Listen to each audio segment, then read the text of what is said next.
Hey everyone, this is Tyler, and as you can see from the title, we are going to be continuing the story of what if the androids were created earlier. In the last part, we had Goku and Piccolo head inside the time chamber to try and aim for levels that exceed the androids. Will their training in the time chamber be enough? Find out now.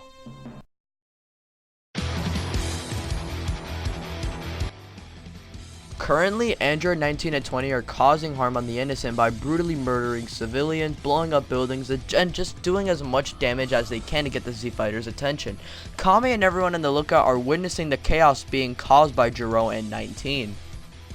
Krillin is frustrated that he's really weak, but he wants to go and help, so he asks Kami if they can try and do something. Kami says, "Don't be a fool, they are far stronger than us, we won't be able to do anything." Krillin says, "But innocent people are dying, we should try and save them or get them away." Kami says, "For what reason? Just to die and be another victim? There's no point." This actually sets Krillin off, and he lashes out at Kami, saying that he's supposed to be the guardian of Earth and he should be doing everything he can to protect these people. "I can't believe I'm saying this, but Piccolo is right. You don't deserve the title God of Earth." Kami's just sitting there in silence, and Krillin turns around and he's about to go fly off to try and save some people, but Kami then says, "Wait. You're right. You Earthlings have put your life on the line to protect this planet. I think it's time I do the same." Popo then says, "But Kami, you're weak to fight or save anyone." Kami would respond with, "You're correct, Popo, which is why I'm going to need the Dragon Balls." Krillin and Yamcha are confused and ask Kami, "Why are you going to need the Dragon Balls?" Kami would then say, "I'm going to wish for something that I should have done a long time ago." Kami would then order Krillin and Yamcha to go collect the Dragon Balls, but be sure to be very cautious and careful. Obviously he's saying this so 19 and 20 don't detect them and ruin Kami's plan. Krillin and Yamcha would first go to Bulma's house to collect the Dragon Radar, and then they would start collecting the Dragon Balls. Krillin and Yamcha are doing this very cautiously, but remember, they are very fast, so they would be able to collect the Dragon Balls within a short amount of time. And even if they don't want to walk around or run around, they could always ask Popo for his carpet, and then they would just fly around and collect the Dragon Balls. Either way, they would still collect the Dragon Balls within a short amount of time. We would then cut to Goku and Piccolo in the time chamber training very intensely. Now, I want you guys to understand that Goku and Piccolo during their training in the time chamber have actually grew a little bit of a friendship with each other. Now Piccolo isn't necessarily a villain, but a rival to Goku. Before one of you get all mad and say how Piccolo's turning good way too fast, you have to understand that Goku is a character who sympathizes with villains and literally turns bad guys into good guys.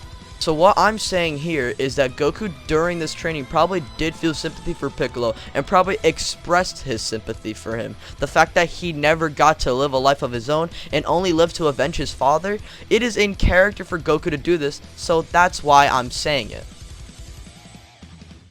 This would be very likely since Goku and Piccolo have been training in the time chamber for technically a year, and they would have plenty of time to settle it out. So what I'm thinking is Piccolo and Goku probably had their final fight, and Goku probably won, and then he probably sympathized with Piccolo then and there, and Piccolo would decide that he's not going to be a villain anymore, but be a rival to Goku. That's what I think would probably happen. Let me know in the comment section what you thought happened during their training. This would probably be the most likely scenario, so that's why I'm saying it. We would then cut back to the lookout and Kami successfully summoning Shenron. Kami would then wish for himself to be back in his prime days. After this, Kami's body would glow and the Dragon Balls would scatter. Jiro's confused on why the sky turned black, but he just ignores it. The Namekian's body would stop glowing. He would look a lot different. Popo would then ask, "Kami?" Kami, looking a lot younger, would turn around and smile, saying, "Hey, Popo." Popo would tear up because this would bring him back to the days where Kami was just an inexperienced guardian. Popo would then say to kick the androids to the curb, and Kami would then say, "I will." Before he flies out, he says for Krillin and Yamcha to stay back, because if they came along with him, he would have to worry about them getting hurt or possibly even worse. So Krillin and Yamcha stay back at the lookout with Mr. Popo, and Kami would fly down to 20 and 19. Currently down on Earth, Android 20 is killing civilians and, like I said, just causing as much damage to the world as possible so he can get his fight with Goku and just finally kill him. Android 20 is about to kill a little boy and a mother with an energy beam. However, what happens is something intercepts this beam and saves the kid and mother. It was actually Kami. Kami was fast enough and strong enough to intercept the blast and overpower it. He would then tell the mother and child to quickly get away and that he'll handle everything from here. Dr. Gero doesn't know who this is, so then he would just assume that this is Piccolo because there's no other green guy that he's seen before. He would then say, I appreciate you, Piccolo, for coming down here, but I don't care about you. I'm looking for Son Goku. Where is he? Kami would then say, Goku won't be joining us today, and my name isn't Piccolo. Android 20 would then say, then what is it? Kami would then say, the God of Earth. And as he says that, he begins to power up to his maximum. Dr. Gero would then get in a fighting stance and begin to charge at Kami. When this happens, Kami completely dodges 20 and kicks him in the stomach. Kami would then cough up blood from just that one attack, and he would be so shocked at Kami's power. How could one man be so powerful? 19, help me out and kill this man with me. Android 19 would step in and Kami would begin to 2v1 them. Remember, Kami is above 20 by a huge margin, and so because of this, Android 20 and 19 have to work together to actually hold their own. I'd say they're going blow for blow, but keep in mind that Kami is 2v1ing them and he's actually going blow for blow with them. But just know that Kami in a 1v1 would easily deal with the androids. Now you guys are probably wondering why Dr. Gero wouldn't just try and release 17 and 18 at this point. Well, keep in mind that 20 and 19 are so much above Goku and the Z Fighters that he didn't really need to do so. And so instead of releasing 17 and 18 after the encounter with the Z Fighters, he's just been going from country to country just wreaking havoc just to try and get Goku's attention. So because of this, I would say that Dr. Gero is far away from his lab, and so he wouldn't have the time to release 17 or 18. And because of this, Android 20 and 19 would just have to pull through and hopefully overpower Kami with their teamwork. Kami would then realize that his energy is declining fast, and so he would have to finish this fight right here and now. Kami would then focus all the energy into his palm, forming a massive ki ball, and hopefully this would destroy 20 and 19. And so he would aim the blast at 20 and 19. However, Dr. Gero already had both of his palms out to hopefully absorb the attack, and it actually works. Kami's energy has been absorbed by Gero. With this happening, Kami is nearly out of energy, and Dr. Gero just got an amp from absorbing all of Kami's power. His power would then rise from 8,000 to 11,000. He would then laugh at Kami and he would say, thanks for the energy, Guardian of Earth. Dr. Gero would then charge at Kami, choking him and absorbing all the energy that he has left, which isn't very much. And like what he did to Yamcha in the original canon, he would stab a hole through Yamcha with his palm. He would then throw the near lifeless Kami to the ground, fly up from the sky, and then fire an energy wave that would definitely finish Kami. As he's firing the energy wave, he would then say, perish, Guardian of Earth. And before the blast could even hit Kami, a figure would get in front of the blast and deflect Android 20's attack casually. When this happens, a figure would also come from the sky and slam Android 20 to the ground. Android 20 would quickly recover and he would say, what is the meaning of this? We would then see the two figures. The one that slammed Android 20 to the ground was Piccolo, and the one who casually deflected 20's attack was Goku. Goku would then turn around and give Kami a senzu bean. As he says this, he would then jokingly say, wow, you look a lot younger. You don't look like an old geezer anymore. He would chuckle a little bit as he eats the senzu bean, and when this happens, he's back to full strength with his wounds completely healed up. Be careful, Goku. They could increase their power by absorbing your energy.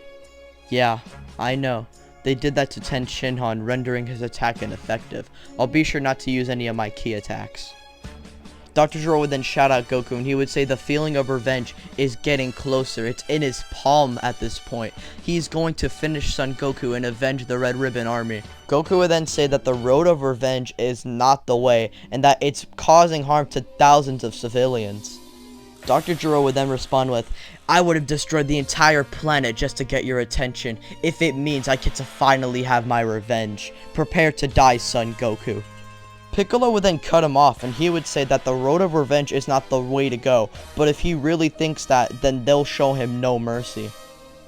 After this, 20 and 19 would then get together and try and dispatch Goku and Piccolo, and Goku and Piccolo would charge at the two. And when this happens, the battle would begin.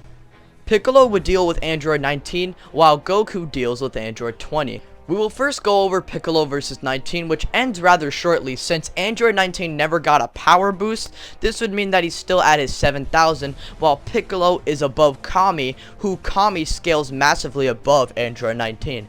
And with basic power scaling like that, we would assume that Piccolo would body 19, and which he does. And remember, he's not going to give these androids second chances, he's showing them no mercy. And because of this, we would get a fight that's kind of similar to Vegeta versus 19. Piccolo would quickly obliterate Android 19 by destroying his arms and then firing a Masenko that would reduce him to ashes. When this happens, we get to see 20 versus Goku, and they're actually pretty even with each other. They're going blow for blow. However, what happens next is Dr. Gero would catch Goku off guard, grab him by the throat like what he did with Kami, and absorb all of his energy. Goku's energy is declining fast, while Android 20 is just sucking it all up, getting a major power boost from this. Goku would be able to kick him off, but at this point, Android 20 absorbed too much energy. Goku is now weaker, and Android 20 is now stronger. And with this happening, Android 20 would pummel Goku to the ground. And after this, Kami then decides to step in because he realizes that this fight has gone on long enough. And with this happening, Kami would then charge at Android 20 with everything he's got. However, 20 would just kick him to the side like nothing. You've taken everything from me, son Goku, and because of that, I will take away your life. Goodbye, son Goku. As he says this, a purple spiraling beam would make contact and pierce Dr. Gero's body, fatally wounding him. It's Piccolo's special beam cannon. After this, he would then scream at Goku to use everything that he has left. Goku would then rush at Dr. Gero, sending him into the air and firing a full power Kamehameha at him. Remember, Dr. Gero just got pierced in the chest by Piccolo's attack and just got kicked into the air. I don't think Dr. Gero would be fast enough to react to this. And with this happening, Goku would reduce 20 to ashes. And with that happening, Dr. Gero is dead. After the death of the androids, peace would be brought to the world for about a year. After this 1 year of peace, we would then see a space pod crash land on Earth. It's a man looking for his brother. Now, we all know who this is Raditz. However, we are going to continue the story in part 3 of What If the Androids Were Created Earlier.